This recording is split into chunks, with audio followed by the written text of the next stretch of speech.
Hello students, Shri Rama Bharati online classes में आपका स्वागत है। ये स्टूडेंट्स, मैं आपको समास करा रही थी। तो समास में हमने आपको परिभाषा बता दी थी। हमने परिभाषा पढ़ी थी ना। परिभाषा के बाद हमने समास के भेद पढ़े थे। समास के कितने भेद है? परिभाषा क्या है? दो या दो से अधिक शब्दों को संक्षिप्त करके लिखने की प्रक्रिया को समास कहते हैं। और समास के भेद कितने हुए? 6। अव्ययभाव समास, तत्पुरुष समास, कर्मधारय समास, द्विगु समास, द्वंद्व समास और बहुव्रीहि समास। ठीक है, हमने एक अव्ययभाव पढ़ लिया था और तत्पुरुष पढ़ लिया था। अब हम पढ़ेंगे आज कर्मधारय समास। कर्मधारय समास में क्या है? अब देखिए, कर्मधारय समास में मेन क्या है कि इसमें विशेषण, और जो पहला पद होता है ना वो विशेषण होता है, दूसरा विशेष्य होता है। और पहला पद इसमें उपमान भी होता है और उपमेय भी होता है। मतलब कहने का ये है, तुलना भी होती है, उपमा भी दी जाती है किसी की, और विशेषण और विशेष्य भी होता है, गुण भी बताए जाते हैं किसी संज्ञा शब्द के। तो अब देखिए, गुण कैसे बताए जाते हैं और विशेषण किस प्रकार से है। देखिए, ये है आपका विशेषण और विशेष्य। नीचे है उपमा और उपमान। उपमान और उपमेय ये बाद में देखेंगे, पहले विशेषण और विशेष्य देखते हैं। पीतांबर, पीला है अंबर जो, यानी अंबर माने वस्त्र, वस्त्र विशेष्य हो गया, ये पीला हो गया आपका विशेषण। नीलकमल, नीला कमल, कमल हो गया विशेष्य, नीला हो गया विशेषण। महान विशेषण, राजा विशेष्य, राइट। ऐसे ही सधर्म, धर्म हो गया, सत हो गया आपका विशेषण और धर्म हो गया विशेष्य।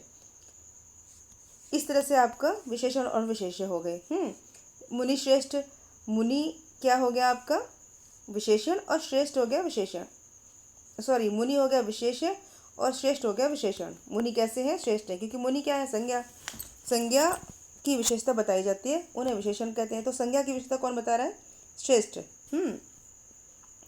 गगन है, गगन संज्ञा है। नीला कैसा है? नीला है, तो नीला हो गया आपका विशेषण, राइट। अब आगे चलते हैं, उपमान और उपमेय।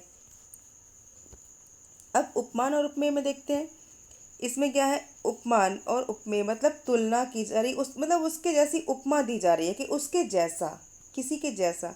यानी कनक लता, कनक माने होता है सोना, लता माने होती है बेल। स्वर्ण के समान बेल, बेल बेल समझते हो ना, सोने के समान लता। मुख चंद्र, मुख रूपी चंद्र। चरण कमल, चरण के समान कमल है, चरण रूपी कमल कह सकते हैं, ठीक। चंद्रमुख, चंद्र के समान मुख।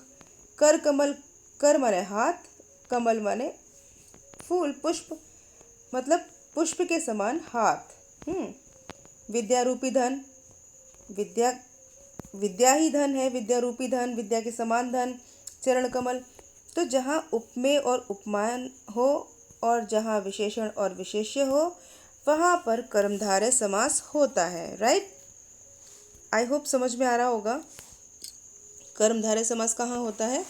जहाँ किसी की तुलना की जाए, उस समानता की जाए कि उसके जैसा, और या फिर विशेषण और विशेष्य बताया जाए, यानी संज्ञा की विशेषता बताई जाए किसी की, वहाँ पर आपका कौन सा समास होता है? कर्मधारय समास, करेक्ट। आई थिंक समझ में आ रहा होगा बेटा। हाँ, अगर नहीं आए तो आप जूम क्लासेस में पूछ सकते हो, या फिर आप मैसेज के थ्रू भी बात कर सकते हो। क्लियर? ओ, आगे देखते हैं। अब आ जाइए आप द्विगु समास पर। तो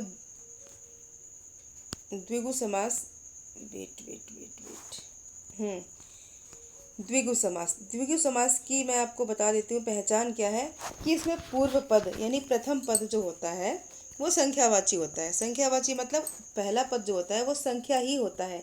1, 2, 100, 200, 7, 9, 8 जो भी हो, 3, 10, वो क्या होती है? संख्याएं ही होती हैं। तो इसमें देखिए, आप एक बार इसकी परिभाषा देखिए, कि जिस समस्त पद का पहला पद संख्यावाचक विशेषण हो और समस्त पद समूह का बोध कराता हो। मतलब जैसे हम, अब ये जैसे एक शब्द ले लीजिए, एक विग्रह ले लीजिए, नौ, ये नव है, नव का मतलब 9। ती है, ती का मतलब 3। चतुर का मतलब 4। चौ का मतलब भी 4। ती का मतलब भी 3, सप्त मतलब 7, नव मतलब 9, 3 मतलब 3। तो ये सारी संख्याएं हैं ना। तो संख्याएं जब ये हैं तो इसमें क्या बनता है, इस तरह से इसकी डेफिनेशन, जिस समस्त पद का पहला पद संख्यावाचक विशेषण हो और समस्त पद, जो समस्त पद बने, समस्त पद कौन सा हो गया बेटा, समस्त पद ये हो गया, ये सारे समस्त पद हो गए, ये सारे समस्त पद हो गए। और समस्त पद क्या कराता हो, समूह का बोध कराता हो।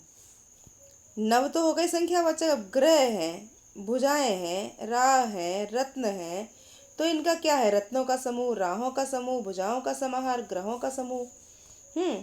और इसमें भी भुजाओं का समूह, राहों का समूह, रंगों का समूह और ऋषियों का समूह। ठीक है।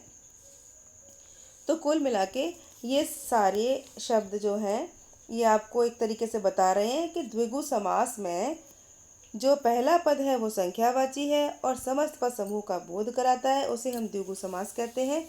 इसमें समूह या समाहार का बोध होता है, समूह का बोध होता है। चौराहा है, चतुर्भुज है, 4 भुजाएं, चौराहा, 4 राहों का समूह, तिरंगा, 3 रंगों का समूह, सप्तर्षि, 7 ऋषियों का समूह, नवग्रह, 9 ग्रहों का समूह। क्लियर।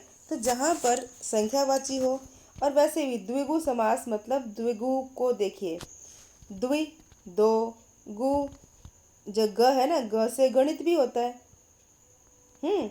और द्वि, द्वि अपने आप में दो है। तो अक्षरों से आप, शब्दों से, अक्षरों से आप उनका थोड़ा सा अपने माइंड में सेट कर लीजिए कि ग से गणित, द्विगु समास में गणित आता है, गणित मतलब संख्या आती है। तो आई थिंक आपको याद हो जाएगा। अव्यय भाव समास में अव्यय आते हैं, अव्यय मतलब जो बदले ना, और कह सकते हैं शॉर्ट में कि उपसर्ग भी आते हैं। उपसर्ग, वो जो अव्यय होते हैं वो ज़्यादातर अधिकांशतः उपसर्ग ही होते हैं। ठीक है। तत्पुरुष समास में कारक विभक्ति चिन्ह, कारक चिन्ह का लोप हो जाता है, जो विभक्ति चिन्ह है उनका लोप हो जाता है अगर हम समस्त पद बनाते हैं। और अगर हम विग्रह करते हैं तो कारक चिन्ह वापस आ जाते हैं। और कर्मधारय समास में क्या होता है, कर्मधारय समास में उपमेय और उपमान, विशेषण और विशेष्य होता है। तो जिन शब्दों से आपको प्रतीत हो कि उसमें उपमा और उपमान है, यानी उपमेय और उपमान में मतलब तुलना की जा रही है, और विशेषण और विशेष्य है, वहाँ पर कर्मधारय समास होगा। और जहाँ संख्यावाची हो वहाँ द्विगु समास होगा। आशा है आपको समझ में आ गया होगा बेटा। और फिर भी आपको समझ में अगर नहीं आया तो आप पूछ लीजिएगा, इससे भी अच्छा वीडियो मैं बना दूंगी आपके लिए, इससे बेटर बना दूंगी, जो आपको और क्लियर हो जाएगा किसी सीनियर क्लास की बुक से। क्लियर। ये मैंने आपकी बुक का पेज इसीलिए लिया है कि आपको क्लियर हो जाए, अदरवाइज़ तो मैं किसी और बुक से बनाती, लेकिन मैंने आपको समझाने के लिए ये आपके ही बुक की पिक्स ली है मैंने। ठीक है बेटा। तो ठीक है, मिलते हैं नेक्स्ट वीडियो में। नेक्स्ट वीडियो में आपको कराऊंगी द्वंद्व समास और बहुव्रीहि समास। Right. Till then, good day.